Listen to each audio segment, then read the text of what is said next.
We'll take a look at him. He's got 5.126 duper. He is from Milford, and I mean, I'm super impressed by his men's doubles games in particular. Super solid player. What do you like about his ability out there? Yeah, Chris is great. One of the first guys I started playing with a lot over here. His ability's off the charts, and one of the hardest forehands on tour, I would say. We also have Lucas, a fill-in for Matt. Duper rating 5.094. Lucas is my partner in crime here sometimes on the mic. Does a great job. Phenomenal coach. Everybody just thinks super highly of him. What do you like about his game? Yeah, Lucas is doing great. He's coming up so fast, and teaching here at Brighton Pickleball Club has definitely improved his game. Yeah. Just always having the paddle in your hand, I think, is just a huge advantage. He loves it, too. You can tell. He's really passionate about the sport. He's kind of a student of the game. No doubt. And just as a person, I'm really impressed by him. I think that he's got a really good head on his shoulders. So hoping for the best out of him today. Let's talk about the Detroit Vipers. We got Nick Hernandez over there, 5.202, really solid player. What do you like about his game? Super solid off the dink from him. He's a tough one to play against just because you know exactly what you're going to get, but you have to kind of play through him, and he does not make it easy. These hands are always up and ready to counter. Yeah, he's phenomenal. And a whopping 6.347 out of Casey Cullen. The man, the legend, and the Viper. What did you had the opportunity of obviously playing against the Vipers not too long ago, earlier today. What did you see out of Casey's game while you were on the court against him? Casey always brings the energy. He's always fun to play against. He's fun to play with too. He just never quits on a ball. He never quits on a point. That's the biggest thing that I admire about him is, I mean, he has all the ability in the world, but the grit, I would say, that he plays with is off the charts. You think Chris could build up the energy a little bit? I think he just seems like kind of lackadaisical out there. Loving the sleeveless. Yeah, right. Seems like a custom order for Chris there. We just had a chest bump out of the Vipers on the first point there.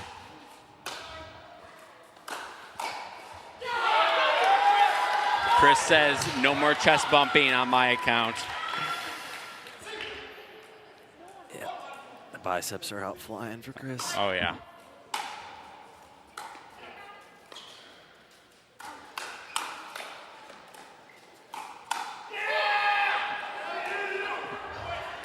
Oh, we got a little chippiness out of Mr. Cullen there. Is that something that you expect out of his game?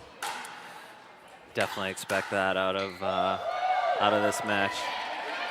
Oh, Lucas did step in the kitchen there after. Let's see. Is he gonna? Oh, he's got a kind of a wry smile on his face. Lucas is one of those guys that I would totally expect to just kind of call himself out on that if he did step in the kitchen, right? He'd be like, yeah, you're right, I did. I mean, I wouldn't expect any player to do that in a match like this, but I don't think he did it on purpose. I think, oh, Chris was in the kitchen there, yeah. Oh, man, we have another one. What is going on over there? Yeah. We have a smaller kitchen area? Yeah. Or a larger, rather?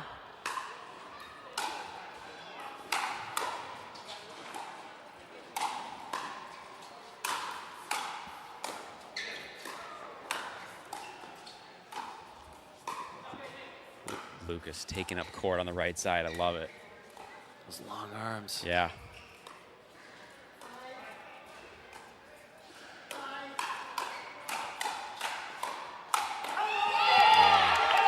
I mean, overall, super impressive point just from a spectator standpoint. Obviously not what the Flint Tropics wanted there at the end, but, I mean, really high-level pickleball.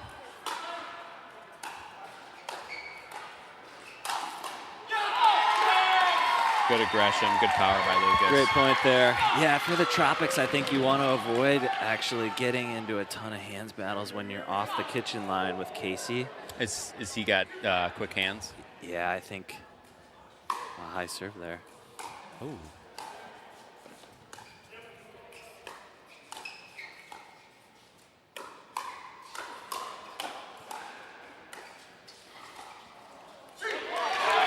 So, Alex, I think this match is going to be won by who's going to take the line and stay there, right? Flint takes the line, and the kitchen line right there speeds up and pushes Detroit back a little bit. You see that being the big difference maker? I think that's a... Oh. I think in those hands battles, whoever can stay on the kitchen line is going to be super important. Lucas may have played an out ball on that one. Yeah, I think that one was flying. Just missed.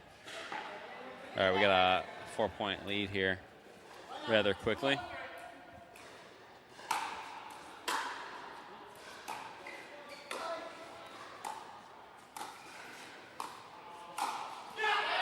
Great shot up the middle.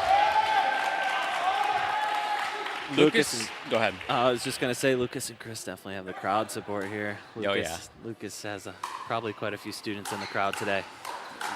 The home crowd advantage. What a battle. Wow, what a point.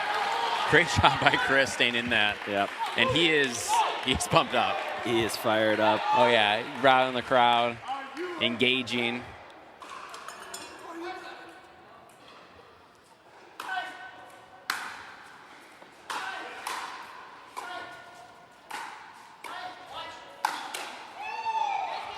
Try there. You mentioned earlier you thought Chris had one of the stronger forehands in the state. Did I hear that correctly? For sure. Yep. In a minute here, I'll ask you elaborate. Ooh.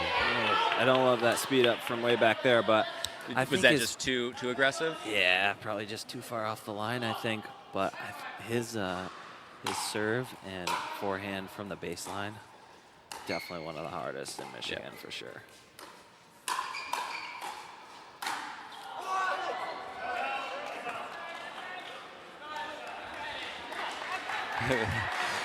Lucas knows he can do better. He's kind of smiling at himself. He'll get those in. Yeah, needs to take a little bit of a deep breath here. Yeah.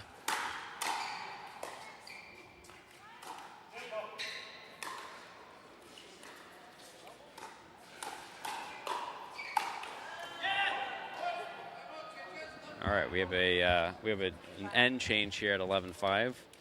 A 6-point lead, Connor, but in your mind, not big enough, right? Not enough to be comfortable if you are Detroit. Not super comfortable. Yeah, if you're Detroit, you want to keep pushing and see just how many you can run in a row. This rally scoring is just a game of runs. I think 10, 12 is pretty comfortable. I'd start feeling pretty relaxed and mess around with the serve out there, but anything other than that is lockdown mode. Do you like how much court Lucas is taking from the right side? I do, yeah. I mean, anytime you can play big on the right, it just gives teams a way different look than they have before. Definitely seems to be the way the game is going too. If you look at guys like Gabe Tardio, yep, and I mean even little guys like Patrick Quinn taking more court, and obviously Alshon.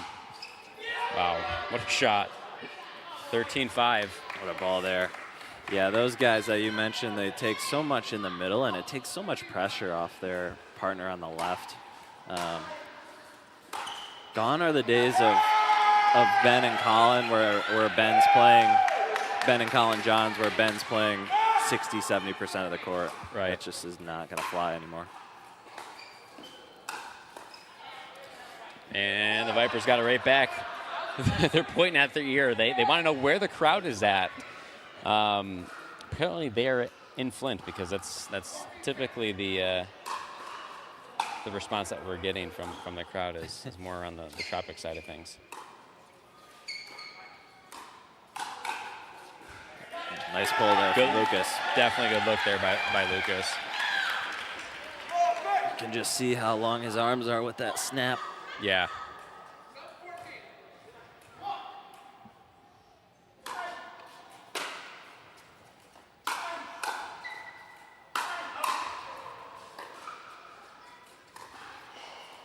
Wow. Had a good unforced error there. Yep, I love the aggression from Chris there. You can hear it from him too when he's hitting the ball. No doubt. I think that's a remnant from his tennis days. No doubt.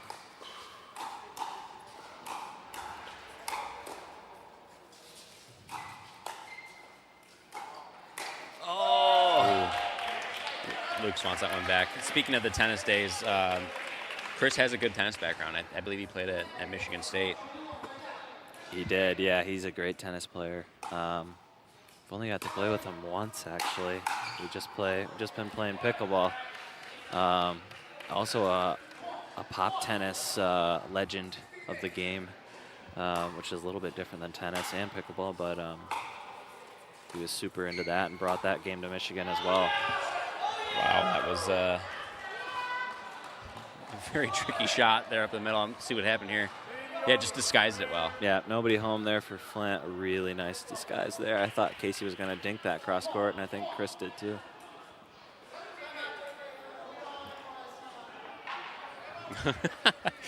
Was that a delayed timeout there by I always Chris? love the game. I always love the delayed timeout. I think it just gets in the heads of your opponent a little bit. You line up for the return and timeout. Yeah. You know, you see it in singles a lot too, and it makes sense strategy-wise because you get another 10, 15 seconds to catch your breath if you need it. And then in doubles, it definitely is sort of that mental warfare. Yep. I think the timeout here was necessary. They were just building too many points, starting to stack those up like it was a pile of Legos over there for the Vipers. Are you thinking that this one's kind of out of hand already? Any chance that Flint Tropics are going to come back? I think Flint's got to rattle off a few here to give themselves a chance. It's just so hard to come back from a deficit like this when Detroit's playing the way they are.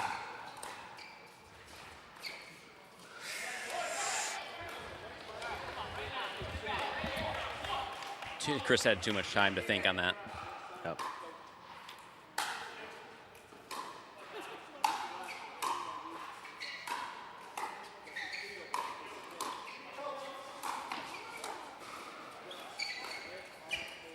Great defense by Nick. Ooh, there's that. Oh, that was probably one of those true offensive lobs where it wasn't just from a defensive, footing. He just pushed it out. Yep. Yeah, and that one off the bounce too.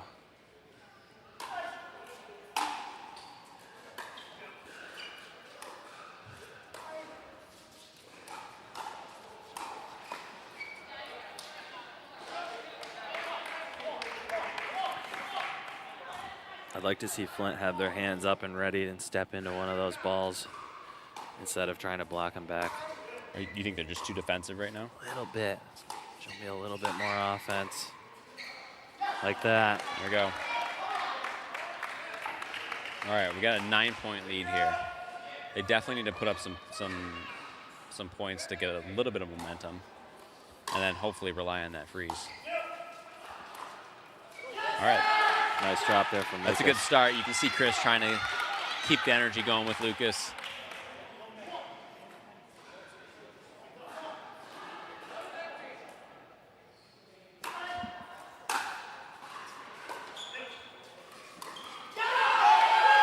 There it is.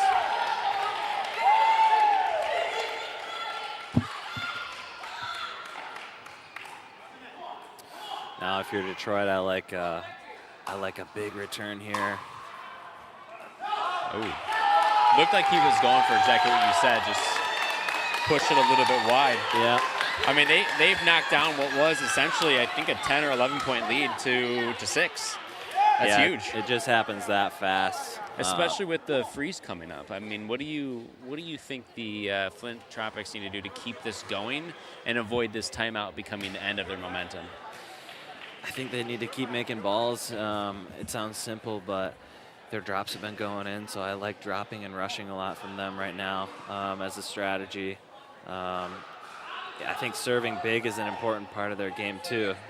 Chris has been doing it, but I think with the pressure kind of loosening as they've been down so much, Lucas has kind of loosened up on the serve and let it go a little bit more too.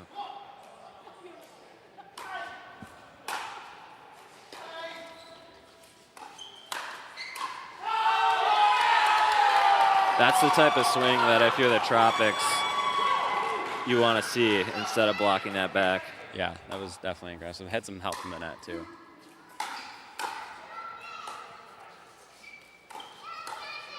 Casey taking a lot of court there. Oh, Lucas. Wow. Come on. What a ball. Pulls the ATP. I don't know who's more pumped up about that, Chris or Lucas. It's like, Yeah. Chris had to slap hands with somebody on that. Super impressive point there. Wow, what a point. I was so impressed I lost track of the score there. Yeah, if you're Detroit here, I think Detroit has been really returning too much cross court. In this format, you want to return down the line, I would say 90 to 95% of the time. That is what everyone in the MLP has told me. Practicing with Carolina Pickleball last year at Beer City, they are returning down the line 98% of the time. It makes it so much harder to drop the ball when you have to drop straight. Whereas if you return cross court, you're able to drop cross court with your opponent rushing in. So having your opponent either having to drop straight or cross court when your partner's at the net is important here.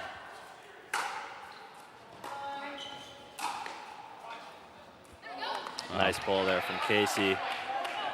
This is game point. I mean, all that momentum, and we're at game point already. Yeah. But they do have the freeze.